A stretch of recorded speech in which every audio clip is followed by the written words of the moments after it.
see. I mean, I've seen too many poorly trained auditors go into meetings with stakeholders, ask their scripted questions, but not ask the second question, not know what an answer is that should concern them and that they should follow up on. And then, you're not really finding the real issue. So you shouldn't be sending folks that don't have that understanding of the business and really the understanding of risks associated with that conversation. It's not going to go well. This episode is brought to you by Green Skies Analytics, an audit analytics service provider that works with internal audit departments that have data analysts and are still frustrated with trying to make analytics actually work, aren't getting the expected ROI, who can't break through the communication barrier between the analysts and the audit team, and those that need experienced direction through an audit analytics strategy and process. Those that feel like they've wasted time and money on trainings, aren't getting the value they want, not prioritizing the highest risk areas for the organizations, or have projects that seemingly never get completed. Do you deal with any of that? If you do, go to the show notes of this episode and click the Green Skies Analytics link, or go to greenskiesanalytics.com to schedule a call and understand how Green Skies Analytics makes analytics actually work for internal audit. Hello, everybody. Welcome to another episode of the Audit Podcast. I'm your host, Trent Russell, and today on the show, we have Dave Malcom. He was the former Senior Director of Global IT Internal Audit and Advanced Analytics at Accenture for about 10 years. Left there and became the Managing Director for Internal Audit, Digital Transformation, and Data Analytics at Northern Trust, and was also the 2023 IIA Auditor of the Year of the Chicago chapter, and then also is retired. So Dave goes into some detail about this, but this is what I thought was super interesting about Dave. In addition to his very impressive analytics and IT background with internal audit, Dave's like 45 years old and retired in October of 2023. So I met Dave, I think it was shortly before or shortly after he retired. We kind of go into that a little bit, but all right. So Dave's been retired for 7-ish months, and there was something that happened that made Dave go, "Hey, I need to get back in there and get back working with internal auditors." And so that's largely what the conversation is around, as well as given Dave's experience, how would Dave build out an internal audit department? What resources would he use? What initiatives would he establish? And then what would be, if Dave was a CAE, what expectations would he have of the audit committee and working with him? And then the last thing I'll say is we've done close to 200 of these, and I've never had chills before during an interview. And so it was at the very, very end where Dave left us, and I went, holy, I legit got chills from that. So if nothing else, make sure you tune in to that piece. All right, with that said, here we go. What is in your or your internet browsing history or your Chat GPT history recently? Yeah, so my Chat GPT history, it actually was just from the weekend when I found out the rules for the upcoming Mike Tyson Jake Paul boxing match, that I forgot if the traditional weight of boxing gloves for professional fights was 8 ounces or 10, and it's 10. And Paul and Tyson are fighting with 16-ounce pillows on their hands. So I wouldn't expect anyone to get knocked out in that fight, and I also wouldn't expect everyone to give 100% in that fight because they're making quite a bit of money. Mm-hmm. And then in my internet browser, I have the Scottsdale Omni Monte Lucia Hotel, which headed to tomorrow, which I think, most retired people head to Arizona. Right. And then I've got tabs up for my 3 different email accounts that I use: my Gmail, my burner Yahoo account, and the email for my church address, which I think we'll talk a little bit more about. Okay. Yeah, somewhat unfortunately, I guess, when I was in public accounting, first job out of school, I had to go to Scottsdale for the first month. That's where the client was. And so I got to experience the retired life fresh out of school.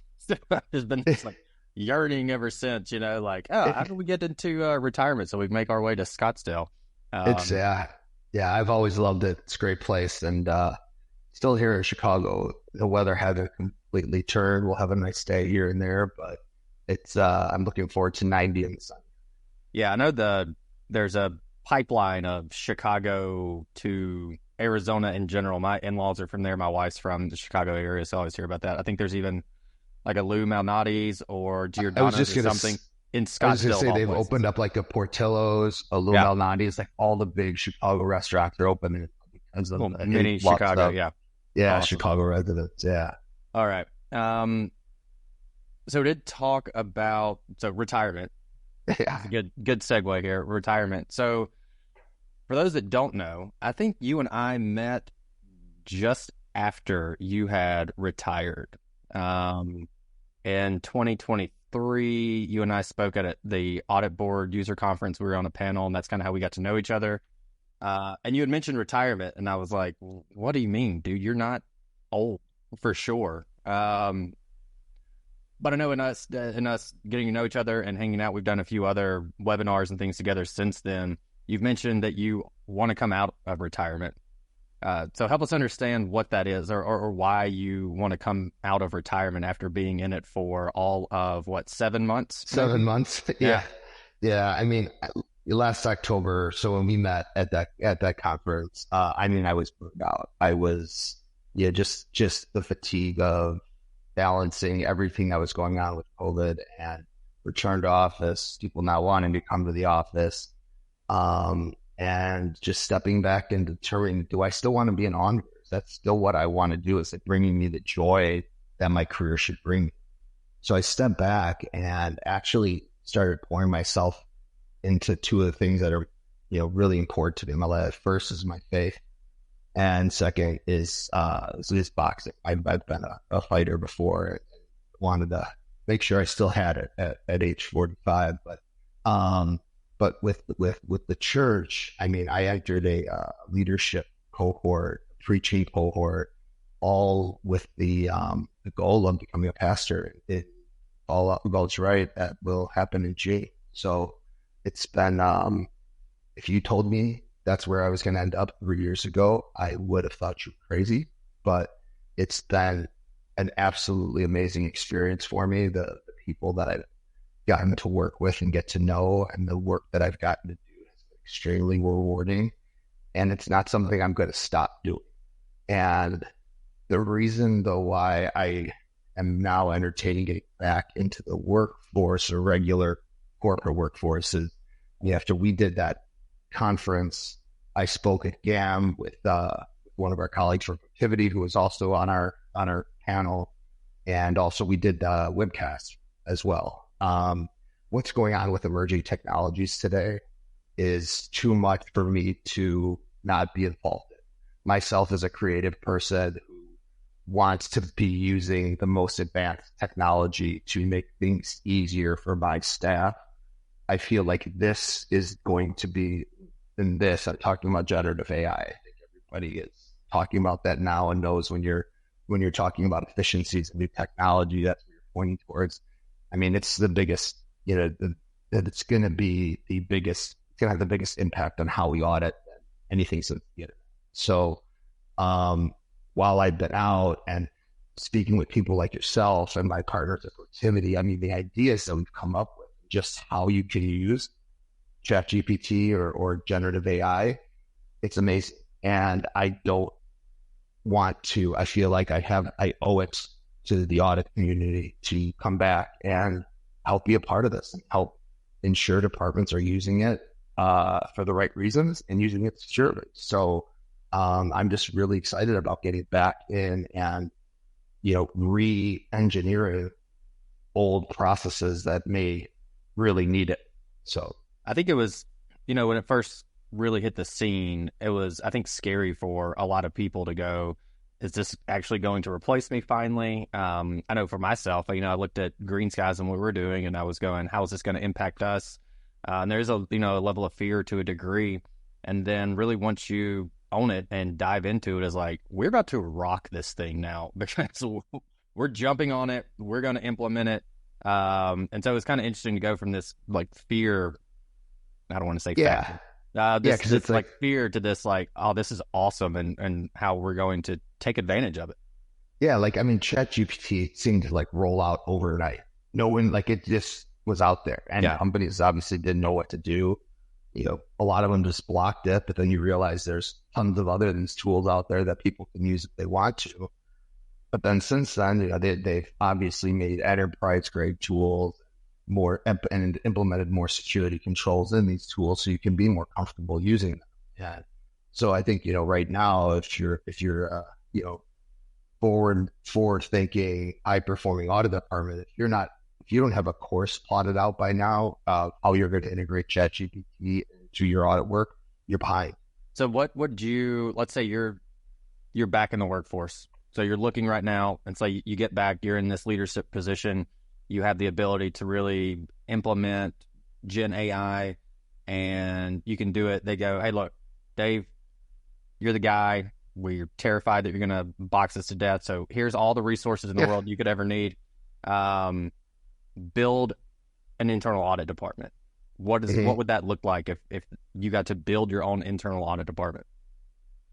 Here's the biggest mistake that I see every department make, and that I talk to at every conference, is around how to get started in data analytics. And so if you don't make the right investment in technology and in people that understand analytics, you're going to be you're going to be an archaic department. ChatGPT is going to be great, but data analytics already has that tried and true ability to perform continuous assurance over continuous auditing over your key controls, so you don't have to do those audits. That in and of itself saves so many hours. But you see teams that just like, oh, we'll hire one guy to do data analytics, or we've got an ACL license. Like, that's not enough. Like, everybody in your department needs to have some level of data literacy, but you need to have 5 to 6 resources that are just coders, maybe a data scientist or two, because that the things that you can do with analytics to allow you to quantify so many things that we weren't able to quantify before is where the audit profession, if you're not there now, you're behind. So, and that's really what it always comes down to, is like your budget. We're not allowed to, they're not giving us the budget to buy, a data lake or, Ultrix, anything like that. And that's the mistake. They'll say, well, we could get by just on one ACL license. You can't support depending on the size of your audit department, one person and one ACL license isn't going to get you. Yeah. We always talk about when we build strategies for internal audit departments with for analytics, is people, process, technology. Like, you have to address all these buckets. And usually what we see is when we talk technology with them, they go, we have X tool, we're good to go. Okay, what else do you have in place? I'm like, that's really it. We bought the tool. And the latest and greatest tools definitely make it easier and provide for some additional opportunities that other tools don't. But buying a tool is not a strategy. No, and unfortunately, so many companies think that, and they like you said, and some of the biggest software provider in the world has made it extremely easy to do analytics, and where even someone that has a little bit of data literacy can do a lot of things, but you have to make the investment. And it's just, I don't think audit departments do a good enough job to either the finance department or whoever they report into budget wise of making the argument of how much more value they're going to add with that expense. What's the savings that's going to be associated with it? What's the risk reduction that's going to be associated? So you've mentioned data literacy twice now. And I know I've thought about this question before too, in terms of if I built out an audit department from scratch, how would I do it? What would the initiatives be? Data literacy would be towards the very top of those initiatives that we would launch. Like, everyone has this floor level competency, data literacy. But for those that maybe aren't familiar with that term, what do you mean by data literacy? One, it's a knowledge of the business. And that's something I do want to talk about too, is do your people really understand the data they're looking at and what it means? So, it's part of understanding the business. And then it's what are you expecting to see in the data? So what are your anomalies? What looks like, this could be something we want to dig into more. Teaching people about, how the data drives the business and how the data can story tell what the business is doing. And when audit sees things pop or sees things spike a certain way, that should bring their attention to something. So, data literacy really is not a lot more than understanding the business, understanding the applications you use, and what the data is that are in those applications and how they use them. Mm-hmm. Yeah, and there's formal definitions. Everyone kind of has their own. I'm sure mine did not just hit the formal definition, well, by the way. mine's not going to hit it either. That's what I'm getting at. Somebody asked me one time, like, what's the definition of AI? And I was like, you could take 100 AI PhDs and put them all in a room and ask them, and you would get a different answer. Like, but you know what it is. Similar to risk. Right. Like, there's that conversation around how do you define risk? Like, you know what it is. Yes. But with data literacy, for me, it's if I should be able to send someone an Excel file, we'll say, with nice, decent rows and columns. You should be able to look at that as an auditor and go, I want to know the answer to this question, this question, and this question, and I need to do the analysis in this, we'll just say spreadsheet, to figure out what that answer is, or to get closer to the answer. And that's where I see a lot of people struggle, and they'll go, I mean, we have this data set, what are we supposed to do with it? And that's where I would go, okay, that's where you have a data literacy gap right there that needs to be addressed. Yeah, that makes complete sense. I completely agree with that. Yeah. Well, if for those that are listening, and we maybe have hit on it already, but for those that are listening, if there's one thing that they should do after listening to this episode to make their audit department better, their organization better, whatever it may be, what would be that one thing that you would want to impress upon the audience? Yeah, I mean, as internal audit, obviously our primary mandate is to protect the brand, right? I mean, we're the last line of it. And you can't do that appropriately if you don't understand the business and your people don't have the business literacy. I mean, I've seen too many poorly trained auditors go into meetings with stakeholders, ask their scripted questions, but not ask the second question, not know what an answer is that should concern them and that they should follow up on. And then, you're not really finding the real issues that are going on. So you shouldn't be sending folks that don't have that understanding of the business and really the understanding of the risks associated with that conversation. It's not going to go well. And you're going to see it in the work paper and in the notes from your interview.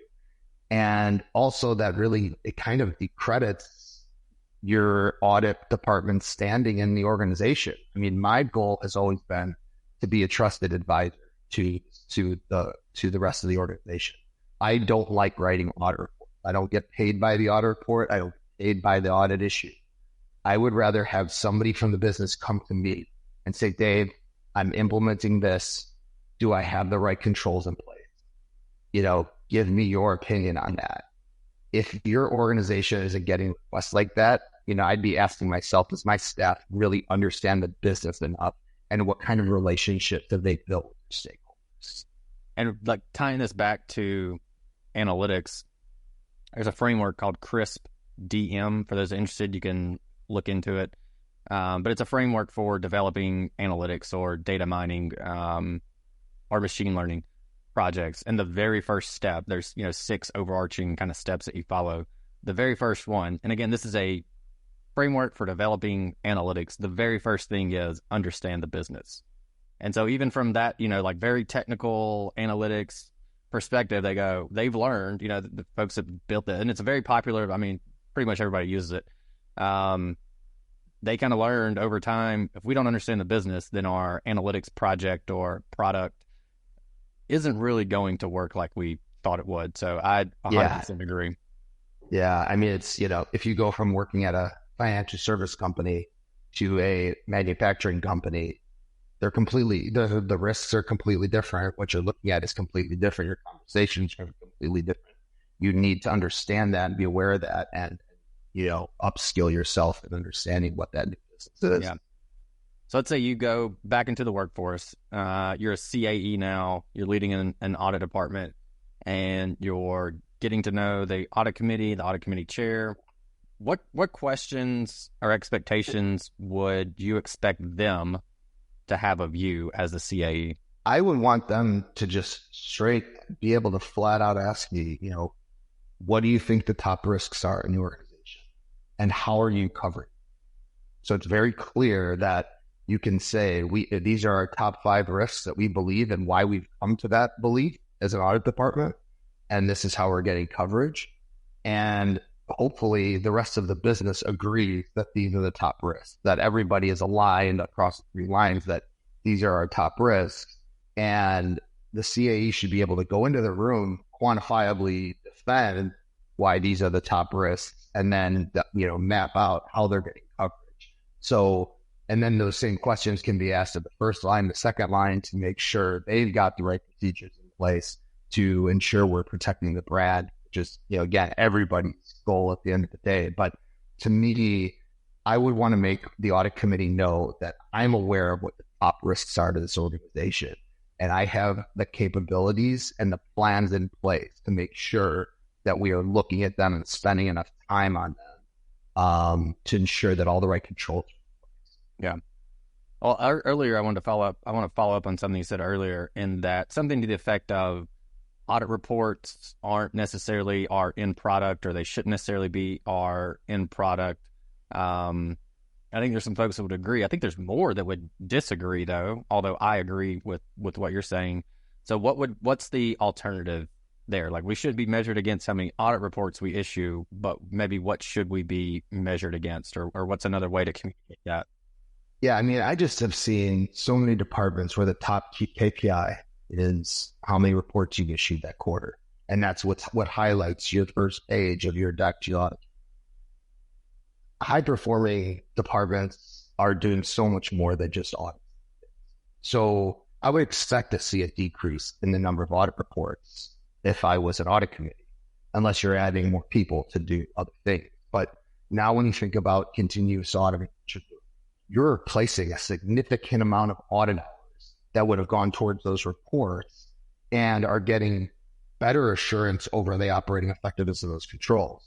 So how are you showing that value to the audit committee? How are you conveying that value? I mentioned too, your stakeholders coming to you proactively and asking for, consultative assessments, pre-implementation assessments. To me, that is the sign, one of the biggest signs of a high-performing audit department, is because it shows the trust that the business has in you, that you're the experts on risk, and I want to go to you before I roll something out. So that's something to me that I really want to highlight, even above the number of reports, is we had 6 people reach out to us this quarter and ask us to look at something. And then, you take all that activity, and this is where you and I as data guys come in, and you can quantify through all that activity you've done, have you reduced risk? Are controls operating more effectively? Have you, has the business obtained more cost efficiencies? There's so many things you can do now with data.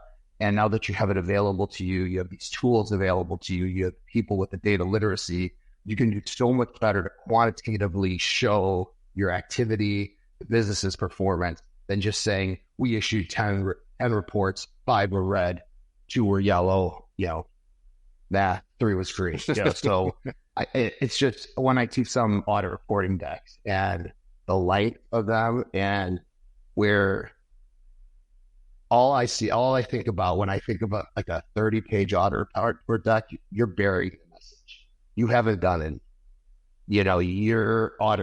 No audit committee member is going through a 30-page deck with a fun tooth comb. Yeah. And that's the other thing too about audit reports. When I see a 20-page audit report, not the only person that's reading a 20-page audit report is the person you audit. Yeah. Their boss probably isn't reading it, let alone the CEO. So, the nature of the audit report has to change. If you want it to be more impactful and you want people to really understand the work you did and the real risks that resulted from that. And there are some organizations that are doing things really creative, but there are some, man, that I still see that as the top metric on their audit committee materials. And to be honest, like, that is just not, and the audit committee may not realize this, but this is not something you should really care as much about as some other area. Yeah, I think that's a good point, and one that we try to help CAEs understand when we help put together their audit committee materials is, okay, for example, your lead slide is number of audits issued or number of audit reports issued or something, and just going does the audit committee care about that? And they go, I mean, I guess that's what we've always showed them. I go, just go ask them. Hey, you've been in this role long enough now, audit committee. What do you actually care about? Instead of us just coming up here and here's the same thing, every quarter, and this is the number we completed. Like, what do you actually care about? All right, now let's build our deck around that. But I'm curious. So I was talking to the CAE one time, and they wanted to implement analytics initiatives. And I said, yep, that's great and that's wonderful. And I said, what, there are audits that we can cut out of the audit plan to make room for this because, we have to account for the time it's going to take. And I said, I'm sure it's, it'll be fine. Like nobody completes their audit plan every single year because there's always a new thing, a new risk that pops up and you got to go, okay, now we move audit 4 down the list to bump this one up, et cetera. And the CAE went, no, we finish our audits every single year. Like every single year we issue, whatever the audit plan is, we do it. And I just went, all right. But what's your thought on that? That's bad. I mean, that's actually probably, that's a terrible sign because, one of the other things I wanted to mention was, people move to quarterly risk assessments, but you can almost move to real-time risk assessments now, given to, our ability to move your data. And so like you said, I would never, ever expect an audit department to do the same plan that they had at the end of the year. That like risks change like that. I mean, ChatGPT wasn't on anybody's radar, a month before it came out. And if you didn't adjust your plan, like within a month of its release, you're not auditing something relevant. And that's why you need to continuously, I think, like, those quantifiable risk models, I think, we built them at Accenture. They were the most valuable tools we had because it showed us, are we still, at the beginning of, when you put together an audit plan, it's like usually the fourth quarter of the year before. So, you're talking, 5 quarters later, how do you know those are still the highest risk area?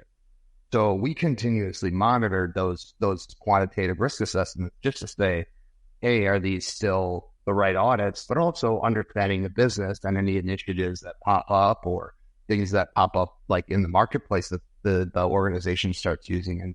And we step back to the audit department and say, hey, we probably need to do something there too. The quantitative risk assessment, that's, I think, the dream for a lot of people. What kind of resources do people need to do that? What does that look like? What kind of effort does it take? If I'm assuming you come in as a CAE, that would be a pretty decent, major initiative for you. It's like, let's build this thing out. What would that look through without giving away the, for the sake of time, we could do a week on, just that topic, but let's do a simple one. Let's do HR.